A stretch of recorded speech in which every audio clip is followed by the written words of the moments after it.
নতুন সার্চ কমিটির প্রধান হিসেবে পুরনো মুখেই ভরসা রাষ্ট্রপতির, নিরপেক্ষভাবে কাজের প্রতিশ্রুতি সদস্যদের।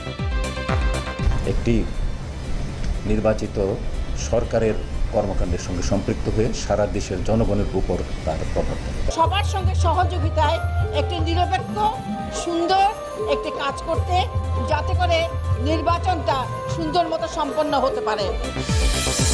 এই কমিটি সরকারের পছন্দের, হতাশ জনগণ। দাবি বিএনপির, পেশাদারিত্ব নিয়ে প্রশ্নের সুযোগ নেই বলছে আওয়ামী লীগ। সেই ওয়ার্ল্ড ব্যাংকের president, American foreign secretary Hillary Clinton সহ এদের সকলের সাথে লবি করে সেই পদ্মা সেতুতে ওয়ার্ল্ড ব্যাংকের টাকা দেওয়াটা বন্ধ করে দেওয়া হলো। পদ্মা সেতুতে বিশ্ব ব্যাংকের অর্থায়ন বন্ধ হওয়ায় আবারও ডক্টর ইউনূসের সমালোচনায় প্রধানমন্ত্রী। সম্পদের উৎস খতিয়ে দেখতে অর্থমন্ত্রীকে নির্দেশ। দুর্নীতির ধারণা সূচকে দুধাপ এগিয়ে বাংলাদেশের অবস্থান এবার 15। পরিস্থিতি এখনো উদ্বেগজনক বলছে টিআইবি।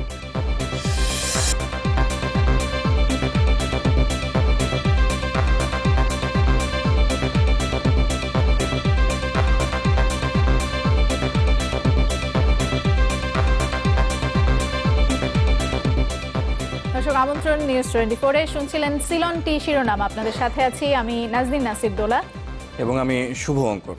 অটো ইগনিশন ও ব্রাশ বার্নার দ্বারা তৈরি আরএফএল গ্যাস স্টোভ, রান্নাঘরের সবার প্রেম। দিনভর নাটকীয়তা, উৎকণ্ঠা। কে হচ্ছেন নির্বাচন কমিশন গঠনে সার্চ কমিটির প্রধান? অবশেষে শেষ বিকেলে জানা গেল আপিল বিভাগের বিচারপতি সৈয়দ মাহমুদ হোসেন হচ্ছেন এর প্রধান, যিনি ছিলেন আগের বারের সার্চ কমিটিরও প্রধান। আর বাকি সদস্যদের একজন হাইকোর্ট বিভাগের বিচারপতি, দুজন অধ্যাপক এবং বাকি দুজন সাংবিধানিক পদের অধিকারী। সকালে সদস্যদের সার্চ কমিটির নাম মন্ত্রিপরিষদ বিভাগে পাঠায় রাষ্ট্রপতির কার্যালয়। পরে মন্ত্রিপরিষদ সচিব জানান যে এই বিষয়ে গেজেট হতে পারে আজ। এদিকে নিরপেক্ষভাবে দায়িত্ব পালনের কথা জানিয়েছেন নতুন সদস্যরা। নির্বাচন কমিশন পুনর্গঠনে রাজনৈতিক দলগুলোর সাথে রাষ্ট্রপতির সংলাপের পর মাঠের আলোচনা এখন সার্চ কমিটি। প্রধান দুই রাজনৈতিক শিবিরে এ নিয়ে তর্কযুদ্ধের মধ্যেই এলো 6 জনের নাম। সকালেই রাষ্ট্রপতির কার্যালয় থেকে চিঠি যায় মন্ত্রিপরিষদ বিভাগে। সেখান থেকে অনুমোদনের জন্য নেওয়া হয় প্রধানমন্ত্রীর কার্যালয়ে। বিকাল 3টার পর চেয়ারম্যান কে হচ্ছেন তা নির্ধারণে প্রধান বিচারপতির সাথে বৈঠকে বসেন আইনমন্ত্রী ও মন্ত্রী পরিষদ সচিব। পরে প্রধান বিচারপতির সম্মতি নিয়ে চলে যান তারা। গত সার্চ কমিটির পর এবারও কমিটির প্রধান হয়েছেন আপিল বিভাগের বিচারপতি সৈয়দ মাহমুদ হোসেন। অন্য সদস্যরা হলেন হাইকোর্ট বিভাগের বিচারপতি ওবায়দুল হাসান, সরকারি কর্ম কমিশনের চেয়ারম্যান ডক্টর মোহাম্মদ সাদিক, মহা হিসাব নিরীক্ষক ও নিয়ন্ত্রক মাসুদ আহমেদ, ঢাকা বিশ্ববিদ্যালয়ের অধ্যাপক সৈয়দ মঞ্জুরুল ইসলাম ও চট্টগ্রাম বিশ্ববিদ্যালয়ের উপ উপাচার্য শিরিন আক্তার। এই কমিটির কাছে রাজনৈতিক দল ও সাধারণ মানুষের প্রত্যাশা অনেক, তাই নিরপেক্ষভাবে দায়িত্ব পালনের কথা জানিয়েছেন সদস্যরা। এই দায়িত্বটা এমন একটা গুরুত্বপূর্ণ বিষয়ের যেটা আসলে সারা জাতিকে প্রভাবিত করতে পারে। চূড়ান্ত পর্যায়ে এই সার্চ কমিটির কর্মফল একটি নির্বাচিত সরকারের কর্মকাণ্ডের সঙ্গে সম্পৃক্ত হয়ে সারা দেশের জনগণের উপর তার প্রভাব পড়ে। কাজে এটি গুরুত্বপূর্ণ। আমাকে যখন এই পবিত্র দায়িত্ব দেওয়া হয়েছে, আমি চেষ্টা করব আমার কমিটি মেম্বারদের সাথে মিলেমিশে সবার সঙ্গে সহযোগিতায় একটি নিরপেক্ষ সুন্দর একটি কাজ করতে, যাতে করে নির্বাচনটা সুন্দর মতো সম্পন্ন হতে পারে। এর আগে 2012 সালে তৎকালীন রাষ্ট্রপতি জিল্লুর রহমান গঠিত সার্চ কমিটি প্রধান নির্বাচন কমিশনার হিসেবে 2 জন এবং নির্বাচন কমিশনার হিসেবে 8 জনের নাম প্রস্তাব করেন। তাদের সুপারিশে কাজী রকিবউদ্দিন আহমদকে প্রধান করে 5 সদস্যের কমিশন গঠন করা হয়। আহসান হিমেল, চ্যানেল 24, ঢাকা। দর্শক, সচিবালয় থেকে সরাসরি যোগ দিচ্ছেন সাজিদ হক। সাজিদ, আমরা জানি যে আজই গেজেট প্রকাশ হবার কথা, এ নিয়ে আপনার কাছে কি তথ্য আছে যদি একটু আমাদের জানান।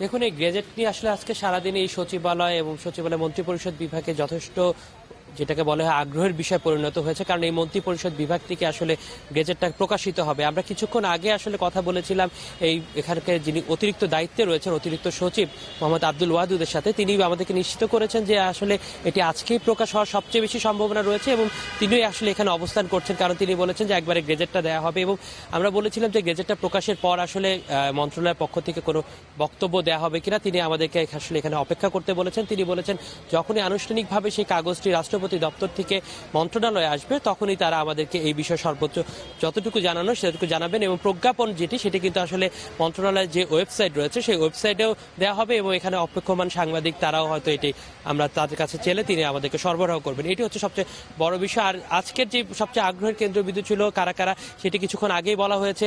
তবে কিছু কিছু নাম আসলে আমরা এখন পর্যন্ত যেগুলো জেনেছি যতক্ষণ না পর্যন্ত আসলে এইখানে প্রজ্ঞাপন আকারে মানে আনুষ্ঠানিকভাবে প্রকাশিত না হচ্ছে ততক্ষণ পর্যন্ত এই মন্ত্রণালয় থেকেও কেউ বক্তব্য দিতে চাচ্ছে না।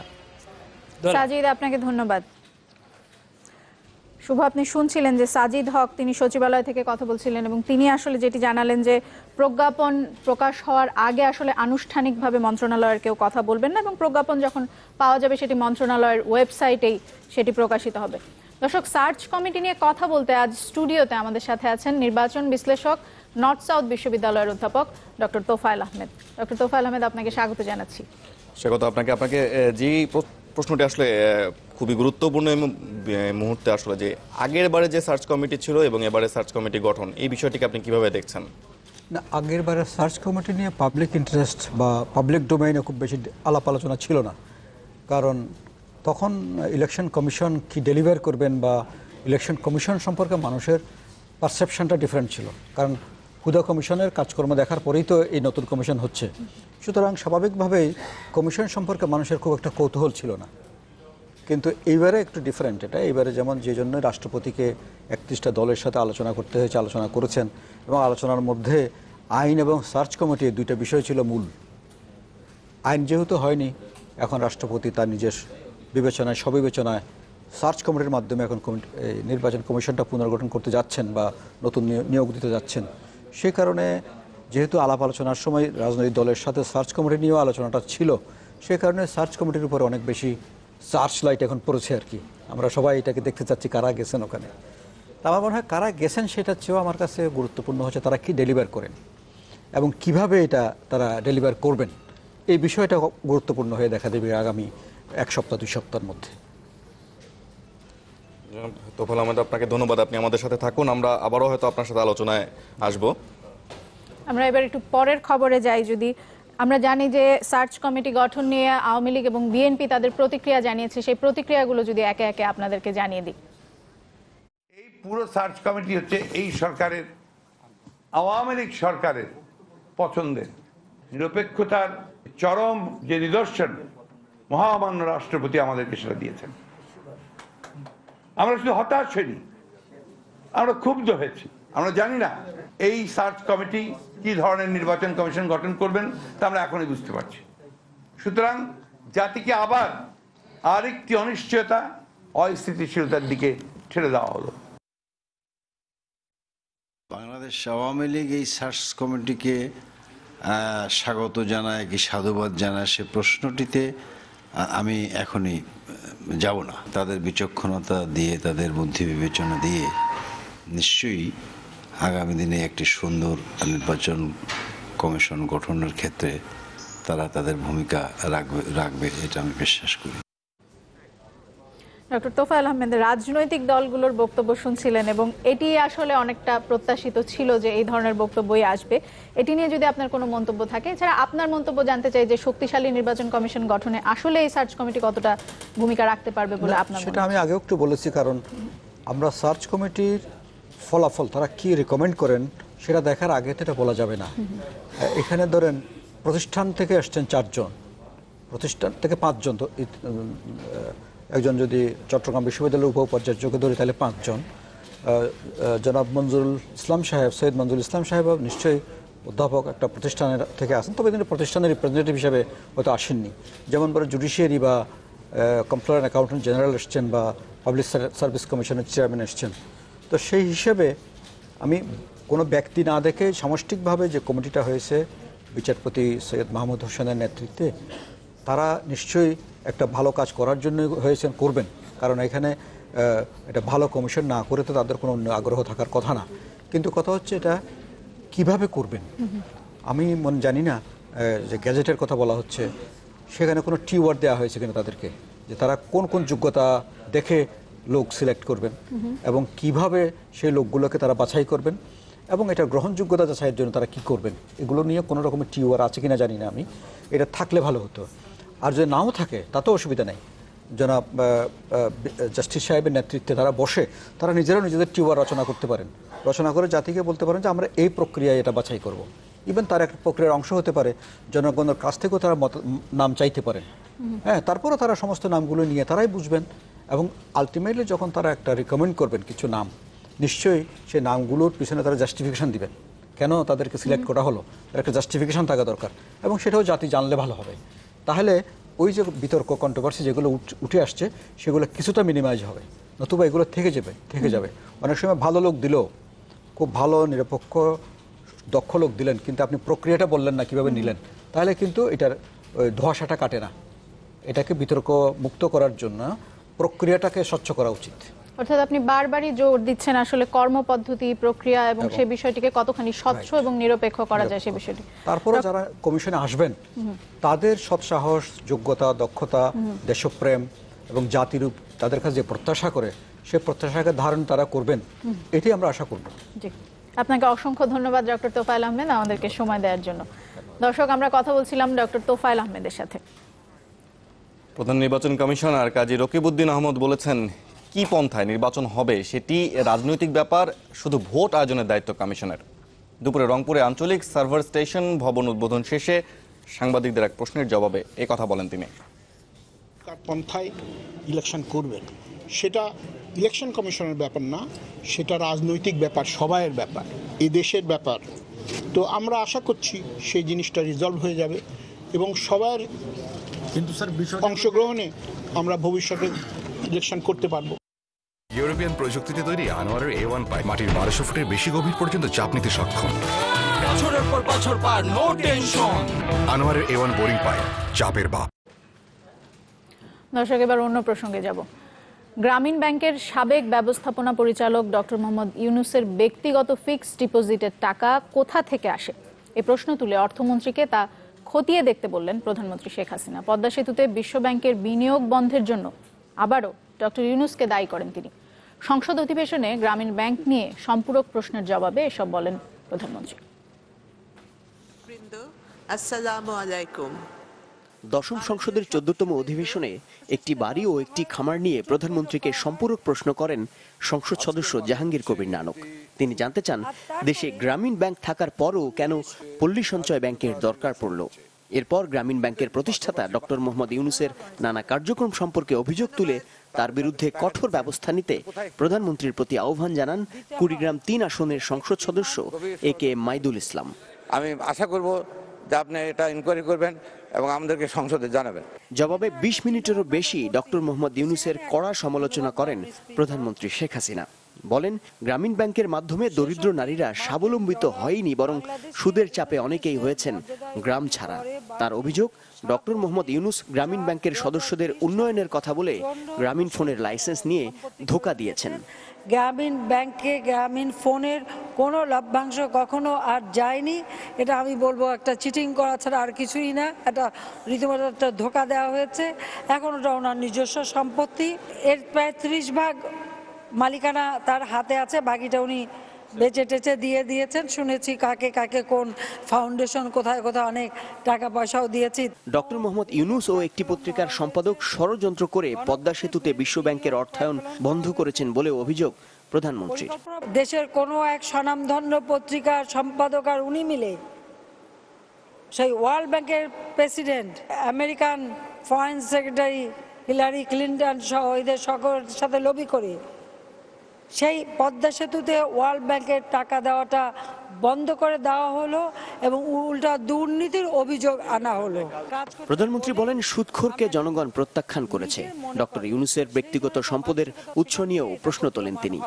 সেই সম্পাদক সাহেব আর উনি মিলে শুরু করলেন দল গঠন করবে। কিন্তু সেখানেও ব্যর্থ হলো, কারণ জনগণের কাছ থেকে সাড়া পায়নি, কারণ সুদখোরের ডাকে কেউ সাড়া দেয় না, এটা হলো বাস্তবতা। কতগুলি ব্যবসা প্রতিষ্ঠান গড়ে তুলেছে, কোনোটার ট্যাক্স দেয়নি। এখন যে ফিক্সড ডিপোজিট, কোথা থেকে এই টাকা এসেছে সে হিসাবও তো দিতে পারেনি। কাজে এটা নিয়ে আর আমি বেশি বলতে চাই না। এখানে মাননীয় অর্থমন্ত্রী, এটা তার দায়িত্ব, তিনি দেখবেন, তিনি ব্যবস্থা নেবেন। মাকসুদুন নবী, চ্যানেল 24। এর আগে গণভবনে সারা দেশের ছাত্রলীগ নেতাকর্মীদের সাথে মতবিনিময় করেন প্রধানমন্ত্রী শেখ হাসিনা। এতে প্রতিটি শিক্ষা প্রতিষ্ঠানের পরিবেশ যেন সুন্দর থাকে, ছাত্রলীগকে সেদিকে লক্ষ্য রাখার নির্দেশ দেন তিনি। প্রধানমন্ত্রী বলেন, শিক্ষা প্রতিষ্ঠানে অস্ত্রের ঝনঝনানি দেখতে চান না তিনি। এছাড়া জঙ্গিবাদের বিরুদ্ধে জনমত গড়ে তোলা সহ জনগণের সাথে যোগাযোগ বাড়ানো ও সরকারের বিভিন্ন উন্নয়ন কার্যক্রম জনসমক্ষে তুলে ধরতে নবীন রাজনীতিবিদদের প্রতি আহ্বান জানান প্রধানমন্ত্রী। এ সময় শেখ হাসিনা ছাত্রলীগের বিভিন্ন ইউনিটের সভাপতি ও সম্পাদকদের সাথে পরিচিত হন। সরাসরি প্রধানমন্ত্রীর সাথে কথা বলতে পেরে নবীন এসব নেতাকর্মীও ছিলেন বেশ উচ্ছ্বসিত। শুধু ওই ক্ষমতা, যে ক্ষমতাকে ভোগ করা না, দেশকে যেন আমরা কিছু দিতে পারি, দেশের মানুষকে যেন দিতে পারি, সেটাই হচ্ছে সবসময় চিন্তা থাকবে। কাজে প্রত্যেকে রাজনীতি করো, নেতৃত্ব দিচ্ছ, কাজে তোমাদের প্রত্যেকটা শিক্ষা প্রতিষ্ঠান, যে যে শিক্ষা প্রতিষ্ঠানে আছো, সেই শিক্ষা প্রতিষ্ঠানের পরিবেশ যেন ঠিক থাকে। টেকো নুডলস, সময়ে অসময়ে সব সময়। দেশে দুর্নীতি কিছুটা কমেছে। দুর্নীতির ধারণার সূচকে দুধাপ এগিয়ে বাংলাদেশের অবস্থান 15তে।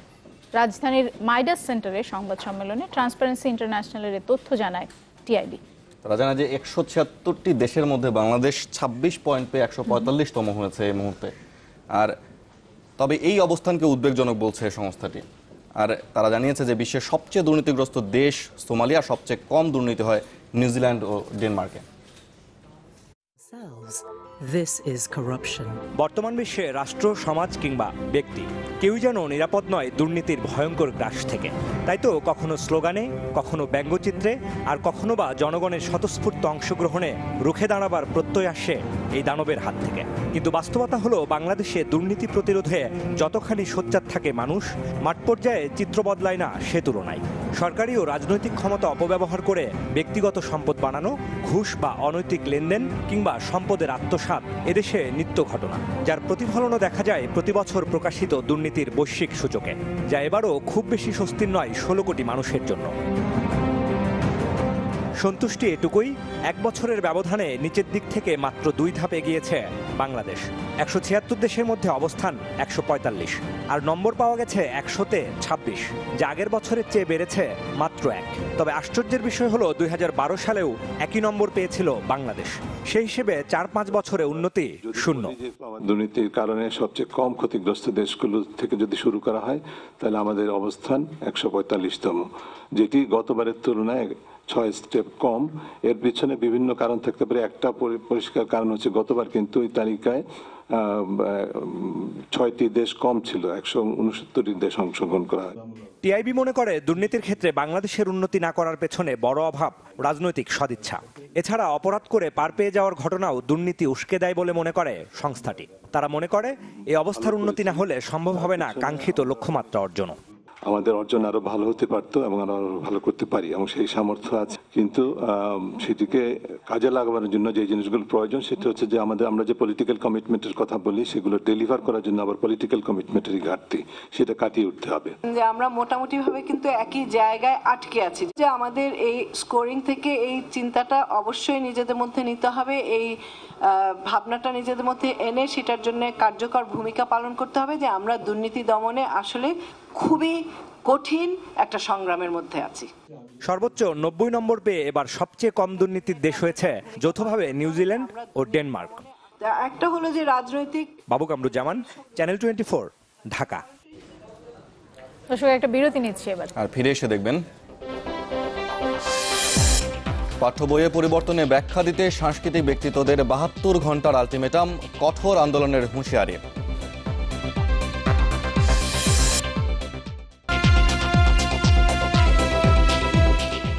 আমন্ত্রণ আরও একবার।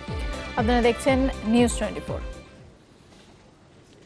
কর্মক্ষেত্রে ভালো কাজের স্বীকৃতি হিসেবে 293 জন পুলিশ সদস্য ও কর্মকর্তা পেলেন আইজিপি ব্যাজ। স্বাধীনতার পর এবারই সর্বোচ্চ সংখ্যক পুলিশ সদস্য পেলেন এই সম্মাননা। পুলিশ সপ্তাহর তৃতীয় দিনে রাজারবাগ পুলিশ লাইনে 293 পুলিশ সদস্য ও কর্মকর্তাকে ব্যাজ পরিয়ে দেন মহাপরিদর্শক AKM শহীদুল হক। এবারই প্রথম সার্টিফিকেট ও নগদ অর্থ দেয়া হয় ব্যাজপ্রাপ্তদের। এরপর অবৈধ আগ্নেয়াস্ত্র, মাদকদ্রব্য ও চোরাচালানের মালামাল উদ্ধার অভিযানে সাফল্য পাওয়া পুলিশের বিভিন্ন ইউনিট ও প্যারেডে জয়ী দলকে পুরস্কার দেন আইজিপি।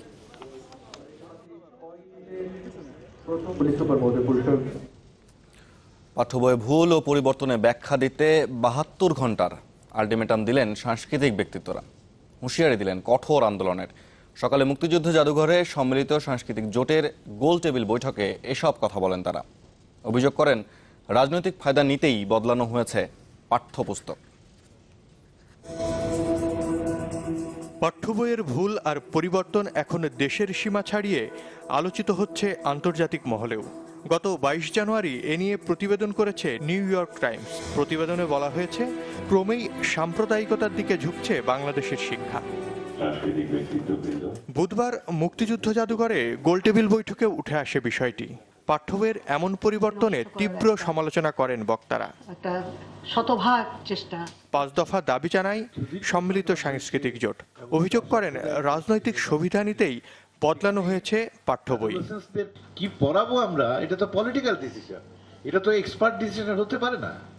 কতগুলি এক্সপার্ট বসে বসে ওখানে এয়ার কন্ডিশন ঘরে বসে ইচ্ছা মতো করলো, সেটা তো হবে না।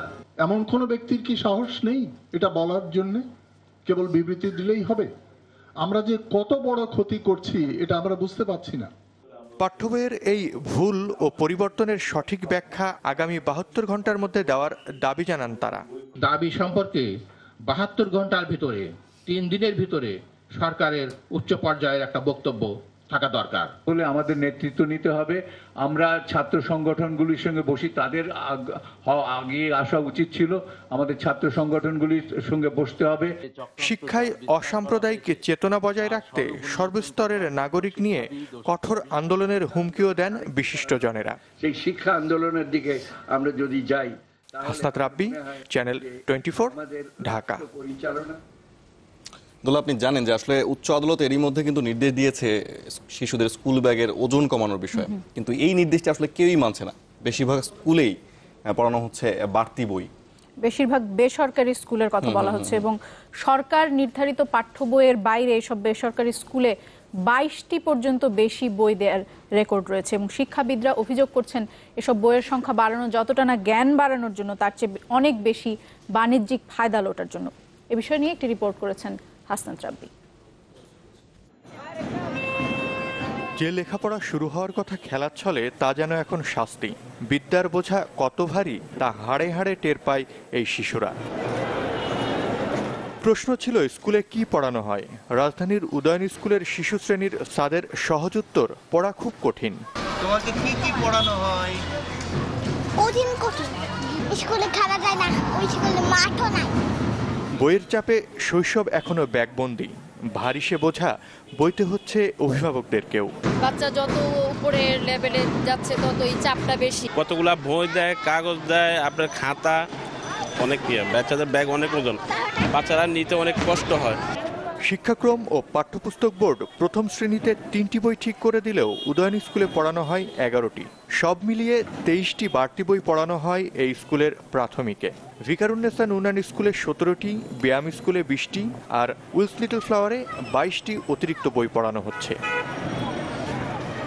অথচ শিশুদের বই কমানো নিয়ে গত 7 ডিসেম্বর উচ্চ আদালত যে নির্দেশনা দিয়েছে সেখানে বলা হয়েছে শিশুদের শরীরের ওজনের 10% বেশি ভারী হবে না তাদের ব্যাগ। কিন্তু এখন পর্যন্ত আদালতের এই সিদ্ধান্ত বাস্তবায়নের কোনো অগ্রগতি নেই।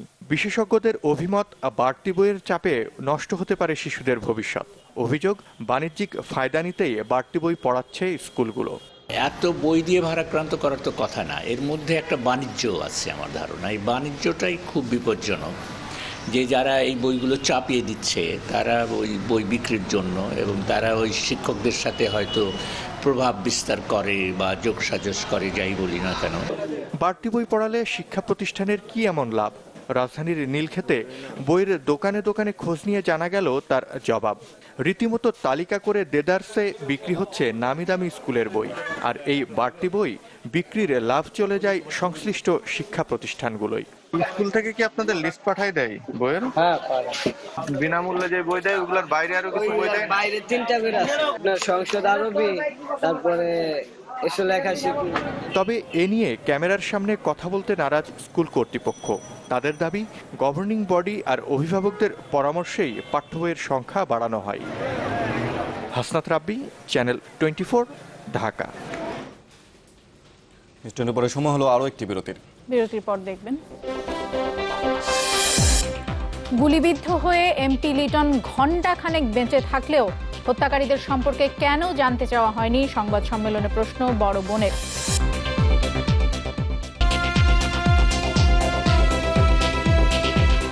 বিরতির পর আবারও ফিরলাম। আপনারা দেখছেন নিউজ 24। দুর্বৃত্তের হামলায় গুলিবিদ্ধ হওয়ার পরও ঘণ্টাখানেক জীবিত ছিলেন গাইবান্ধার এমপি লিটন, কিন্তু ওই সময়ের মধ্যে কেন খুনিদের সম্পর্কে জানতে চাওয়া হয়নি সেটি নিয়ে প্রশ্ন তুলেছেন তার বড় বোন আফরোজা বারী। সকালে গাইবান্ধা জেলা প্রেস ক্লাবের সংবাদ সম্মেলনে এই কথা বলেন তিনি।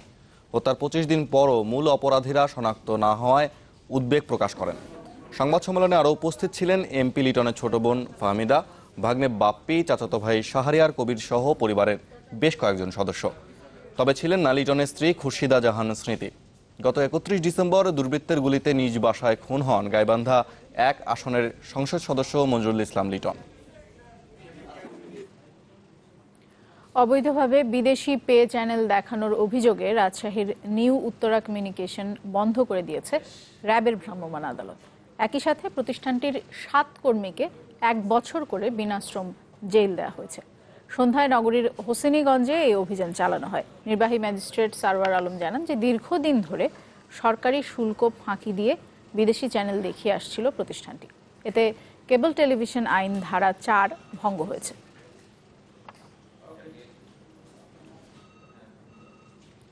প্রশাসন দাবি মেনে নেয় ধর্মঘট প্রত্যাহার করেছে রাজশাহী মহানগরীর বেসরকারি ক্লিনিক ও হাসপাতাল মালিক সমিতি। এ নিয়ে দুপুরে জেলা প্রশাসনের সাথে বৈঠকে বসেন আন্দোলনকারীরা। এরপর দাবি মেনে নেয় আন্দোলন প্রত্যাহার করেন বেসরকারি ক্লিনিক ও হাসপাতাল মালিক সমিতি। গতকাল বিকেলে মহানগরের বেশ কিছু বেসরকারি ক্লিনিক ও হাসপাতালে অভিযান চালায় র্যাবের ভ্রাম্যমাণ আদালত। এ সময় 4টি প্রতিষ্ঠানকে প্রায় 8 লাখ টাকা জরিমানা ও 2 জনকে আটক করা হয়। এরপর আটকদের মুক্তি ও 82 সালের ক্লিনিক আইন অনুযায়ী জরিমানা সহ 3 দফা দাবিতে ধর্মঘটের ডাক দেয় বেসরকারি ক্লিনিক মালিক সমিতি।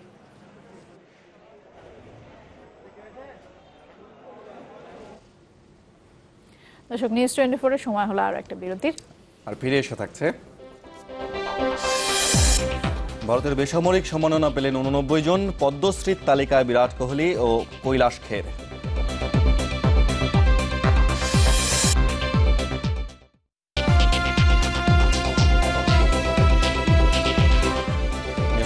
স্বাগত আরো একবার। এবার জানাবো দেশের বাইরের খবর। আত্মসমর্পণ করলেন মাওবাদী নেতা রঞ্জিত পাল ও স্ত্রী ঝর্ণা গিরি।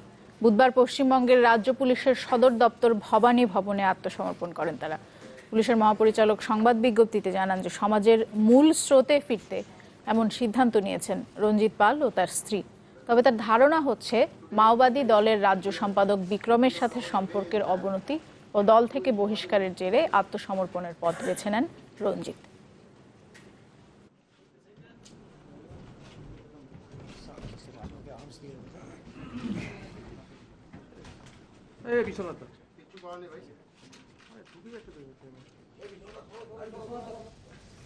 এবার ভারতের বেসামরিক সম্মাননা পেলেন 89 জন।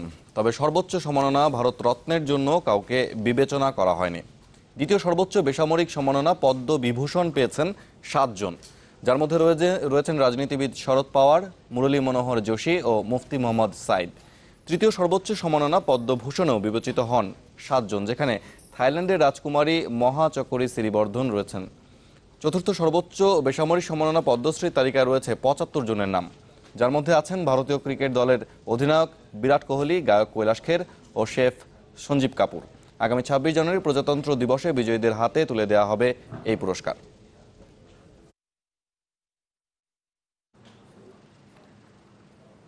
দর্শক, এবার স্ক্যান সিমেন্টের সৌজন্যে নিউজিল্যান্ড বাংলাদেশ সিরিজের খবর।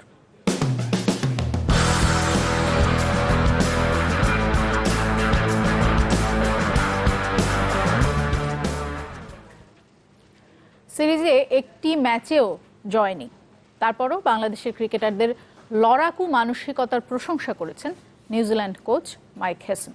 বললেন, প্রতিটি মুহূর্তে ব্ল্যাক ক্যাপদের কঠিন চাপে রেখেছিল মাশরাফি মুশফিকরা, আর সফরকারীদের হালকাভাবে না নেয়ার পুরস্কার পেয়েছে নিউজিল্যান্ড। ক্রাইস্টচার্চ থেকে রেদওয়ান শোয়েবের রিপোর্ট। ওয়েলিংটন টেস্টে অভিষেক শুভাশিস রায় ও তাসকিন আহমেদের। এর আগে কামরুল ইসলাম রাব্বি খেলেছেন মাত্র 2 টেস্ট। ক্রাইস্টচার্চ টেস্টে অবশ্য পেস অ্যাটাককে সমৃদ্ধ করতে যোগ দিয়েছিলেন অভিজ্ঞ রুবেল হোসেন, যদিও কোনো উইকেট পাননি। তবে বাকি 3 পেসার মিলে 2 টেস্টে নিয়েছেন 11 উইকেট। অথচ পেস বান্ধব কিউই কন্ডিশনে সাকিব, মেহেদী হাসান, মাহমুদুল্লাহ ত্রয়ীর শিকার 12। তারপরও বাংলাদেশি পেসারে মুগ্ধ নিউজিল্যান্ড কোচ মাইক হেসন, কেননা তিনি শুধু উইকেটের নিরিখে বিচার করেননি রাব্বি, তাসকিনদের। তারা একাধিকবার আমাদের বিপাকে ফেলেছে, কিন্তু শেষ পর্যন্ত কন্ডিশনের কাছে হার মানতে হয়েছে। তারা নিজেদের মাটিতে ভালো খেলছে। পেসাররা এখানে যে পারফরমেন্স দেখিয়েছে তা নিঃসন্দেহে প্রশংসার দাবিদার। ওদের শর্ট বল বাউন্সারগুলো ছিল দারুণ। শুধু হার জিতের হিসাব দিয়ে এই সিরিজকে মাপার পক্ষে নন তিনি। গুরুত্বপূর্ণ সময়গুলোতে আমরা ভালো খেলেছি। 8-0 ফলটা নিঃসন্দেহে আমাদের জন্য ভালো, তবে তা সিরিজের প্রতিদ্বন্দ্বিতা বোঝানোর জন্য যথেষ্ট নয়। বাংলাদেশের ব্যর্থতার চেয়ে সিরিজ জুড়ে ব্ল্যাক ক্যাপদের মানসিকতার প্রশংসা কিউই কোচের কণ্ঠে। আমরা প্রতিটা ম্যাচে চাপে ছিলাম, জিততে পরিশ্রম করতে হয়েছে। আমরা কোনো অবস্থাতেই বাংলাদেশকে তাচ্ছিল্য করিনি, যার ফল পেয়েছি। বাংলাদেশের সফরের পরই ঘাড়ে নিঃশ্বাস ফেলতে শুরু করেছে চ্যাপেল হেডলি সিরিজ। তাই 4 দিনের বেশি ছুটি পাননি কিউই ক্রিকেটাররা। Redwan Shoaib, channel 24, Christchurch, New Zealand. শেষ করব নিউজ 24। তার আগে টি শিরোনামগুলো জানিয়ে দেবো আরও একবার। নতুন সার্চ কমিটির প্রধান হিসেবে পুরনো মুখেই ভরসা রাষ্ট্রপতির, নিরপেক্ষভাবে কাজের প্রতিশ্রুতি সদস্যদের। একটি নির্বাচিত সরকারের কর্মকাণ্ডের সঙ্গে সম্পৃক্ত হয়ে সারা দেশের জনগণের উপর তার প্রভাব পড়ে। সবার সঙ্গে সহযোগিতায় একটি নিরপেক্ষ সুন্দর একটি কাজ করতে, যাতে করে নির্বাচনটা সুন্দর মতো সম্পন্ন হতে পারে। এই কমিটি সরকারের পছন্দের, হতাশ জনগণ। দাবি বিএনপির, পেশাদারিত্ব নিয়ে প্রশ্নের সুযোগ নেই বলছে আওয়ামী লীগ। সেই ওয়ার্ল্ড ব্যাংকের president, American foreign secretary Hillary Clinton সহ এদের সকলের সাথে লবি করে সেই পদ্মা সেতুতে ওয়ার্ল্ড ব্যাংকের টাকা দেওয়াটা বন্ধ করে দেওয়া হলো। পদ্মা সেতুতে বিশ্বব্যাংকের অর্থায়ন বন্ধ হওয়ায় আবারও ডক্টর ইউনূসের সমালোচনায় প্রধানমন্ত্রী, সম্পদের উৎস খতিয়ে দেখতে অর্থমন্ত্রীকে নির্দেশ। দুর্নীতির ধারণা সূচকে 2 ধাপ এগিয়ে বাংলাদেশের অবস্থান এবার 15, পরিস্থিতি এখনও উদ্বেগজনক বলছে টিআইবি। এ ছিল নিউজ 24। এরপর স্পোর্টস 24 নিয়ে অপেক্ষা করছেন কনক মাহমুদ। দেখার আমন্ত্রণ রইল, সাথে থাকার জন্য।